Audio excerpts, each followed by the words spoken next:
बुद्धं नमामि धम्मं नमामि संघं। बुद्ध बिहारमध्ये इथं हँडपंप लावलेला आहे, बोरवेल केलेली आहे। हे कुणाच्या मार्फत झाली, शासनाने यांना मदत केली का नाही केली, आम्ही यांच्या पदाधिकाऱ्याला विचारू। सर, तुम्ही सांगू इच्छिता जे हे बोरवेल लागलेलं आहे इथं, हे का शासनाने बनवून दिले तुम्हाला, कुठल्या फंडामधून बनलेलं आहे का तुम्ही स्वतः बनवले, हे सांगू इच्छिता तुम्ही? हो, हे 2007 पासून ते 2023 या वर्षापर्यंत इथं पाण्याची खूप समस्या होती। भंतेजी राहतात, 4 वर्षापासून भंतेजी राहतात, त्यांनाही खूप अडचण होती पाण्याची। आमच्या निवेदन आमदारजी विनोदजी अग्रवाल, माननीय श्री विनोदभाऊ अग्रवाल आमदार गोंदिया यांच्याकडे आमची मागणी केलेली होती और त्यांच्याकडे आम्ही लगातार 2 वर्ष 1.5 वर्ष आम्ही पाठपुरावा केला आणि ह्या पाठपुराव्याच्या माध्यमातून आम्ही त्यांना कळवले की इथं भंतेजी राहतात आणि भंतेजीला पाण्याची खूप अडचण होते। तर त्यांनी आमच्या प्रश्नाला एक मोठा वाव दिला आणि हे पाणी पुरवठा बोरवेलची व्यवस्था इथं करून दिली।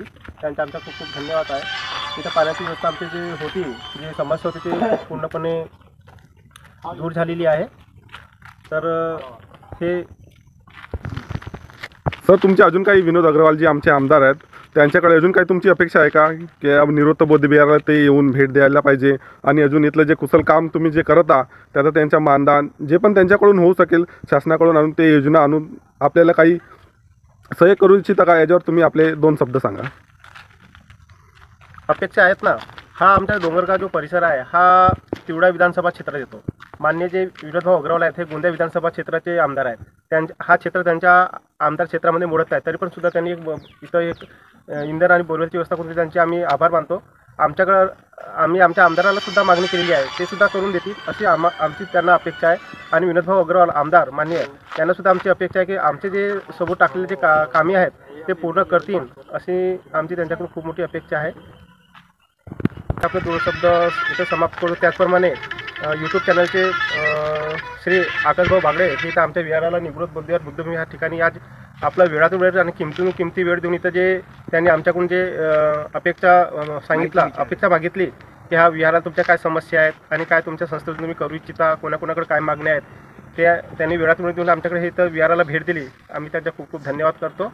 सर्वांना नमो बुद्धाय, जय भीम। तुम्ही पण मला वेळ दिले आणि माझ्या लहानशा छोट्याशा यूट्यूब चॅनलला यूट्यूबरला तुम्ही खूप वेळ दिले, याच्याबद्दल मी निवृत्त बौद्ध बिहार सगळ्या समितीला आणि बौद्ध भिक्खूला मी पण धन्यवाद करतो। आणि इथंच बोलून मी असं बोलतो, माझे जेवढे पण बघणारे आहेत व्ह्यूअर्स आहेत ह्या व्हिडिओला जास्तीत जास्त शेअर करावे आणि इथं जे पण बघत आहेत त्यांना आपला थोडा हातभार द्यायचा, जे पण त्यांच्याकडून होऊ शकते धनानी किंवा श्रमानी, ते सगळ्या ह्या निवृत्त बौद्ध बिहाराला जे आहे इथं सुखदेव टोली डोंगरगाव MIDC मुंडीपार इथं मधामध्येच आहे, लागूनच आहे एकदम हायवेला, जास्त लांब नाही गोंद्यावरून आणि चांगला परिसर आहे। आता तुम्ही व्हिडिओमध्ये बघू शकता पुष्कळ जास्त जागा आहे। तर माझी अशी इच्छा आहे आणि अपेक्षा आहे जे पण बघणारे आहेत त्यांच्याकडे की माझ्या व्हिडिओला जास्तीत जास्त शेअर करायचं आणि तुम्हाला जे काही होत असेल तुमच्याकडून ते इथं मी जे निवृत्त बौद्ध बिहार आहे त्यांच्या बँक अकाउंट नंबर देणार आहे। त्या बँक अकाउंटमध्ये तुम्ही जे काही होत असेल तुमच्याकडून 10 रुपये का होणार आणि 1000 रुपये का होत नाही ते तुम्ही आपल्याकडून आपल्या स्वइच्छेने इथं धम्मदान द्यावे असे मी विनंती करतो आपण सगळ्यांची। हेच बोलून मी पण आपले 2 शब्द समाप्त करतो। जय भीम, नमो बुद्धाय। सर्वांना माझे जय भीम, नमो बुद्धाय। माझे नाव वीरू मनोज बनसोड आहे आणि मी राहणार खर्रा इथला आहे।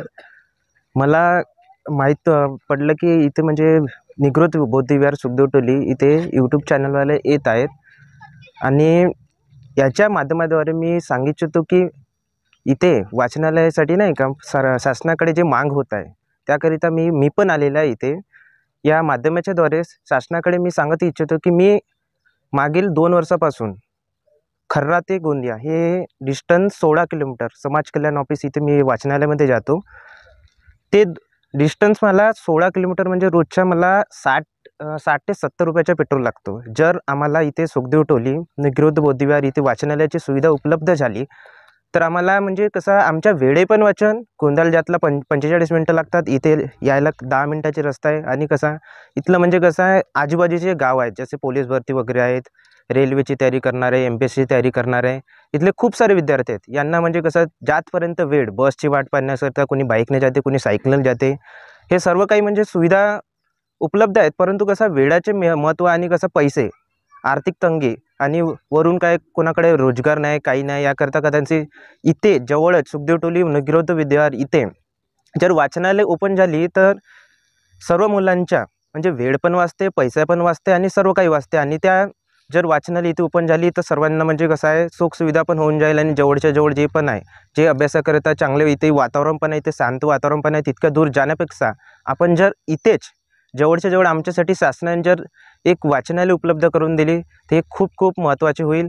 आणि इथलं जे वातावरण आहे म्हणजे आजूबाजूचे म्हणजे कसं आहे जास्त दूर नाही, जसं आपण गोंद्याला पण जातो तर तिथून जर बसने गेला तिथूनपासून जर वाचनालय 2 ते 3 किलोमीटर जसं पायी चालला कोणी गाडीने चालला, परंतु इथे कसं हायवेच्या जवळच लागूनच सुखदेव टोली बसस्टॉप पण आहे. इथून जवळच्या जवळ आम्हाला निगरोध विहारमध्ये जर वाचनालय ओपन झाली तर सर्व युवा बांधवासाठी सर्वांसाठी चांगलंच होईल. आणि जे बाकी कामं आहे आमच्यासाठी इथे जे सुविधा वगैरे पाण्या वगैरेची सुविधा वगैरे आहे हे उपलब्ध करून दिले तर ते सर्व काही ठीकच होणार. आणि आम्ही जे निवडून दिले आहे खास करून आमदार, खासदार आणि पंचायत समिती सदस्य वगैरे, जिल्हा परिषद सदस्य वगैरे यांना मी कळकळाची विनंती करते की आम्ही जर निवडून तर देत आहोत, परंतु आमच्यासाठी जर आमच्या हक्काची गोष्ट होत आहे, जर आमच्या आणि सर्वांच्या लढ्याची गोष्ट होत आहे, जसे वाचनालय हे जर आपण शिकू तर समोर काय वाढू हे महत्त्वाचे असते.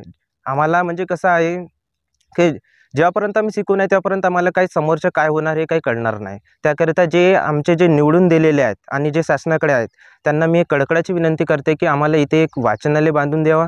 हीच एवढे बोलून मी आपले 2 शब्द समाप्त करतो. जय भीम. नमो जय भीम. माझे नाव धर्मपाल तुलसीदास बोरकर, मुंडीपार सर्कलच्या वतीनं मी सभासद आहे आणि मी 2008 इथे कार्यरत आहे.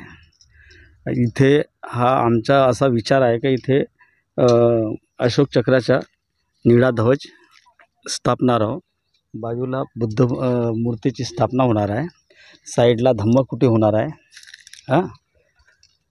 हा माझा विचार आहे या बाजूनं. आणि समोरच्या या इकडच्या बाजूने एक छोटीशी एक आपली कॉन्व्हेंट इंग्लिश मिडियमची, त्या इंग्लिश मिडियमपासून आपल्या मुलाला नमो बुद्धाय म्हणजे पंचशील शिकवणार, त्याच्यामधून सुरुवात होणार ना. त्याच्यामधून त्या मुलाला इथून काहीतरी डेव्हलपमेंट झाल्या पाहिजे, त्या मुलाचा उद्धार झाला पाहिजे ना. आपला जो वाचनालय आहे त्या वाचनालयाच्या माध्यमातून मुलाला फुकट शिक्षण देता येईल आणि त्यांच्या माध्यमातून त्याला शिक्षा प्राप्त होणं, ते काहीतरी अधिकारी बनल्या पाहिजे अशी माझी पूर्णपणे इच्छा आहे.